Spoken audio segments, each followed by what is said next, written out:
Good morning everyone, welcome back to the channel. 5 जून के current affair आज की वीडियो में डिस्कस करेंगे। शुरू करते हैं। पहला क्वेश्चन है, who has been elected as the president of Iceland. Iceland के प्रेसिडेंट हाला टोमासडोटिर को बनाया गया है। ऑप्शन सी करेक्ट है। यहाँ पर बिजनेस वुमेन और इन्वेस्टर थी ये, अभी 7th प्रेसिडेंट बन गई हैं आइसलैंड की 4 साल के टर्म के लिए।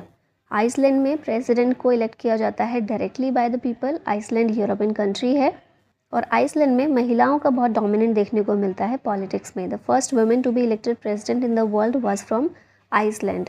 ठीक है, तो अभी नई प्रेसिडेंट आइसलैंड को मिली है। आइसलैंड की बात कर लेते हैं। कंट्री के रूप में एक आइलैंड कंट्री है जो कि नॉर्थ अटलांटिक ओशन में सिचुएटेड है। ये एक ऐसी कंट्री है जिसके पास अपनी डिफेंस फोर्स नहीं है and it is a member of the United States led military bloc जो कि है North Atlantic Treaty Organization. NATO का पार्ट है। नाटो ही इसे मिलिट्री सिक्योरिटी प्रोवाइड करता है। इसका खुद का डिफेंस फोर्स नहीं है। आइसलैंड एक नॉर्डिक कंट्री है। Nordic countries are a geographical and cultural group in North Europe that includes Norway, Sweden, Iceland and Finland. ये चारों कंट्रीज मिलाकर इन्हें नॉर्डिक कंट्रीज के रूप में जाना जाता है। अगर बात करें आइसलैंड की कैपिटल की, ये है रेकजेविक, करेंसी है क्रोना और प्राइम मिनिस्टर यहाँ के कैटरिन जैकब्सडोटिर हैं और प्रेसिडेंट अभी नए अपॉइंट हुए हैं। पीएम और प्रेसिडेंट रिवाइज करते हैं। यहाँ मैक्सिको के प्रेसिडेंट बने हैं क्लॉडिया शीनबॉम। सिंगापुर के प्राइम मिनिस्टर हैं लॉरेंस वोंग। ताइवान के नए प्रेसिडेंट हैं विलियम लाई चिंगते। ताइवान के प्रेसिडेंट देख लिए। इजिप्ट के प्रेसिडेंट हैं अब्दुल फतेह सईद हुसैन खलील अल सीसी। अर्जेंटीना के प्रेसिडेंट हैं जेवियर मिलेई। मेडागास्कर के प्रेसिडेंट हैं एंड्री रेजोलिना। फिर मालदीव्स के प्रेसिडेंट मोहम्मद मुइज़ू हैं। पाकिस्तान के प्रेसिडेंट आसिफ अली जरदारी। इंडोनेशिया के प्रेसिडेंट प्रबोवो सुबियांतो और फ्रांस के यंगेस्ट प्राइम मिनिस्टर हैं गैब्रियल अटल।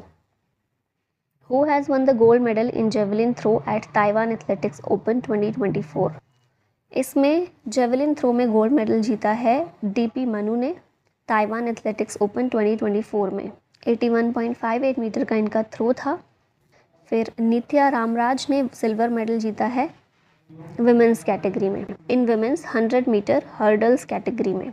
स्पोर्ट्स न्यूज़ रिवाइज करते हैं इधर। Asian arms wrestling championship Tashkent Uzbekistan में हुई। इंडिया ने इसमें 7 मेडल जीते। सुनील छेत्री ने अपना रिटायरमेंट अनाउंस किया है। दिनेश कार्तिक ने क्रिकेट से रिटायरमेंट अनाउंस की है। ICC player of the month for April Hayley Matthews और मोहम्मद वासिम हैं। AFC Asia Cup 2024 title Qatar ने जीता। Dipa Karmakar first ever Indian है to secure a gold medal in any Asian championship. Shahid Afridi appoint हुए हैं ICC men's T20 World Cup के brand ambassador. Brazil 2027 का women's world cup host करेगा। नीरज चोपड़ा ने गोल्ड मेडल जीता है फेडरेशन कप 2024 में इन भुवनेश्वर, ओडिशा। और यूनाइटेड नेशन ने डिक्लेयर किया 25 मई को as world football day. Dato Muzaffar Shah Mustafa has been appointed as the high commissioner of India to which country. तो इनको मलेशिया में भारत के हाई कमिश्नर के रूप में अपॉइंट किया गया है। इंडिया और मलेशिया के बायलैटरल रिलेशन शुरू हुए थे 1957 में। टोटल ट्रेड वैल्यू देखी जाए तो 2023 में ही रही है $16.53 बिलियन की। इंडिया मलेशिया का 11th लार्जेस्ट एक्सपोर्ट डेस्टिनेशन है और 12th लार्जेस्ट इम्पोर्ट सोर्स है। ठीक है, और अभी यहाँ पर इंडिया के high commissioner दातो Muzaffar Shah Mustafa भेजे गए हैं। मलेशिया साउथ ईस्ट एशिया की कंट्री है, ये देख रहे हैं आप हाईलाइटेड कंट्री मैप में। कैपिटल है कुआलालंपुर। करेंसी है मलेशियन रिंगिट। ऑफिशियल लैंग्वेज है मले। प्राइम मिनिस्टर हैं अनवर इब्राहिम और सुल्तान यहाँ के इब्राहिम इस्कंदर। अपॉइंटमेंट्स देखें तो director general of World Organisation for Animal Health हैं डॉक्टर इमैनुअल सॉब्रियन। SSC के चेयरमैन हैं Rakesh Ranjan. New brand ambassador of Muthoot Pappachan group Shahrukh Khan हैं। MD and CEO of India First Life Insurance Rishabh Gandhi हैं। IDFC फर्स्ट बैंक के whole time director हैं Pradeep Natarajan. President of Supreme Court Bar Association Kapil Sibal. Meghalaya की पहली महिला DGP हैं इदा सिशा नोंगरेंग। इफ़को के चेयरमैन हैं Dilip Sanghani. Member of Central Electricity Regulatory Commission Ramesh Babu V हैं और नासा के new chief for artificial intelligence David Salvagnini हैं। India has received the highest FDI from which country in 2023-24। तो ये कंट्री है सिंगापुर, जहां से हाईएस्ट FDI भारत ने रिसीव किया है 2023-24 में $11.77 बिलियन का। Investment from Netherlands and Japan, ये इसमें बढ़त देखने को मिली है भारत में।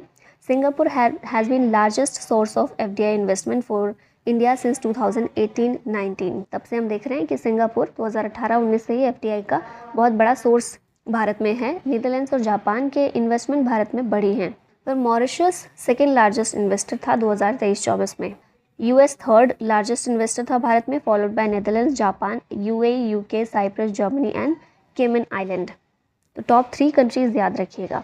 एफडीआई क्या है? Foreign direct investment. किसी इंडिविजुअल के द्वारा या फिर फर्म के द्वारा किसी कंट्री में बिजनेस एक्टिविटी के लिए इन्वेस्टमेंट करना किसी और कंट्री में, ठीक है। जैसे हमारी कंट्री का कोई बिजनेसमैन है, इंडिविजुअल या फिर कोई फर्म है, वो किसी और कंट्री में जाकर इन्वेस्टमेंट करता है, वो होगा फॉरेन डायरेक्ट इन्वेस्टमेंट। इसी तरह बाहर से हमारे यहाँ इन्वेस्टमेंट आ रही है तो वो एफडीआई कहलाती है। Which time has Real Madrid won the Champions League trophy? Champions League trophy 15वीं बार रियल मैड्रिड के द्वारा जीती गई है। स्पेनिश फुटबॉल क्लब है ये रियल मैड्रिड, और इसने यूईएफए चैंपियंस लीग टाइटल जीता है 15वीं बार by defeating German football club. Real Madrid football club is also popularly called Los Blancos. और अभी हमने देखा था ला लीगा टाइटल भी इसने 36वीं बार जीता है रियल मैड्रिड ने। फुटबॉल टूर्नामेंट देखिए, संतोष ट्रॉफी, इसमें सर्विसेज जीता है गोवा को हराकर। SAFF women's under 19 championship, India और बांग्लादेश जॉइंट विनर्स रहे हैं। न्यूयॉर्क सिटी के द्वारा 2026 का फीफा वर्ल्ड कप का फाइनल जो है होस्ट किया जाएगा। FIFA club world cup 2023 Manchester city के द्वारा जीता गया है। सऊदी अरबिया होस्ट करेगा फीफा वर्ल्ड कप 2034 का। South Asian football federation under 19 championship, India ने पाकिस्तान को हराया है। काठमांडू, नेपाल में ये हुई थी। Which organization released the report titled Red List of Mangrove Ecosystems? ये जो रिपोर्ट है ये international union for conservation of nature IUCN के द्वारा रिलीज़ की जाती है, red list of mangrove ecosystem की। अब इसके बारे में देखें तो IUCN ने इसे इशू किया है और इस रिपोर्ट में बताया गया है कि half the world's mangrove ecosystem are at risk of collapsing. ये पहली बार IUCN के द्वारा कॉम्प्रिहेंसिव ग्लोबल असेसमेंट किया गया मैनग्रोव्स का। रिपोर्ट का टाइटल है red list of mangrove ecosystem. International day of biodiversity 22 मई के दिन इस रिपोर्ट को पब्लिश किया गया था। Mangrove ecosystem in South India shared with Sri Lanka and Maldives is categorized as critically endangered, ये चीज़ याद रखिएगा। In contrast, mangrove ecosystem in Bay of Bengal region shared with Bangladesh and the western coast shared with Pakistan are classified as least concern।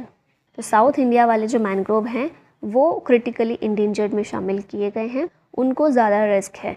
लेकिन western coast या फिर बे of Bengal reason की side में जो मैनग्रोव हैं वो लीस्ट कंसर्न की category में आते हैं, वो इतने ज़्यादा खतरे में नहीं है। India is about 3% of total mangrove cover in south Asia. अगर एरिया वाइज देखा जाए तो ये 54 स्क्वायर किलोमीटर इंक्रीज़ हुआ है इंडिया का mangrove cover compared to the previous assessment. The current mangrove cover in India is 4,975 square kilometer, which is 0.15% of the country's total geographical area. अब India के mangrove cover में largest share है waste Bengal का 42.45%। उसके बाद गुजरात आता है सेकेंड नंबर पर विद 23.66% एंड थर्ड नंबर पर है अंडमान निकोबार आइलैंड एट 12.39%। तो ये हो गया शेयर, किसका कितना शेयर है इंडिया के मैनग्रोव कवर में। फर्स्ट पर वेस्ट बंगाल, फिर गुजरात, उसके बाद Andaman Nicobar.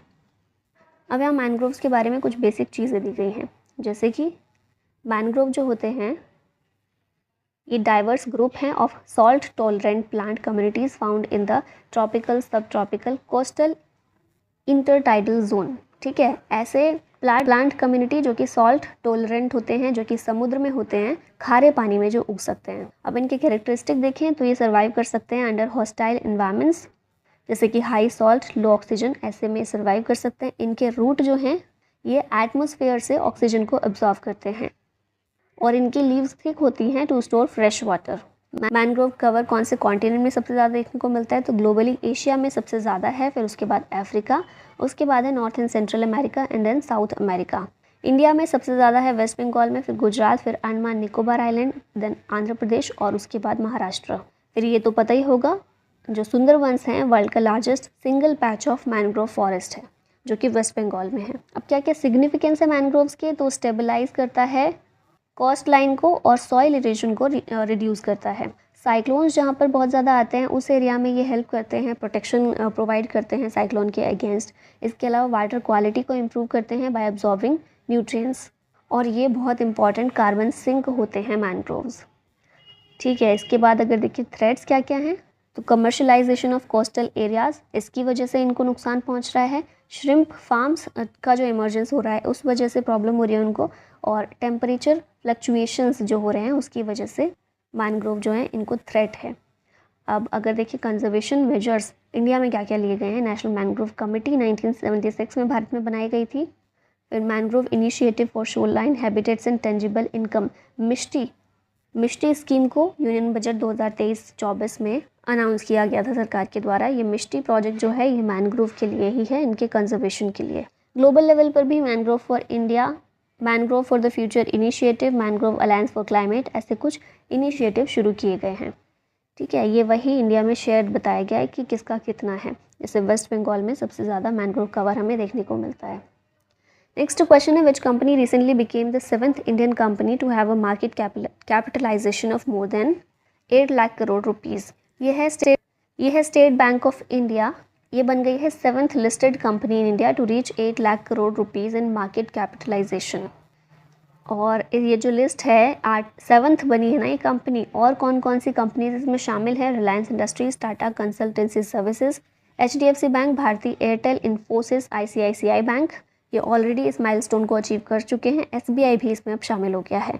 Government owned SBI is India's largest and most profitable bank. SBI की यहाँ बात करें तो इसके ओरिजिन देखे जा सकते हैं बैंक ऑफ कैलकटा के इस्टेब्लिशमेंट में, जिसे 1896 में कलकत्ता में एस्टेब्लिश किया गया था। The bank was later renamed as Bank of Bengal in 1806। 1840 में Bank of Bombay was establish and Bank of Madras was establish in 1843।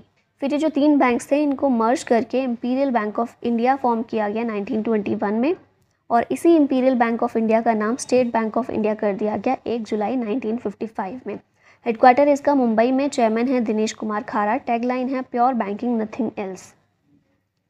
When is world environment day observed annually? इसे 5 जून को ऑब्जर्व किया जाता है। थीम है इस बार की land restoration, desertification and drought resilience. Aim क्या है इस दिन को सेलिब्रेट करने का? To inspire positive change engaging people from over 150 countries in environmental action. 1973 से इस दिन को मनाया जा रहा है।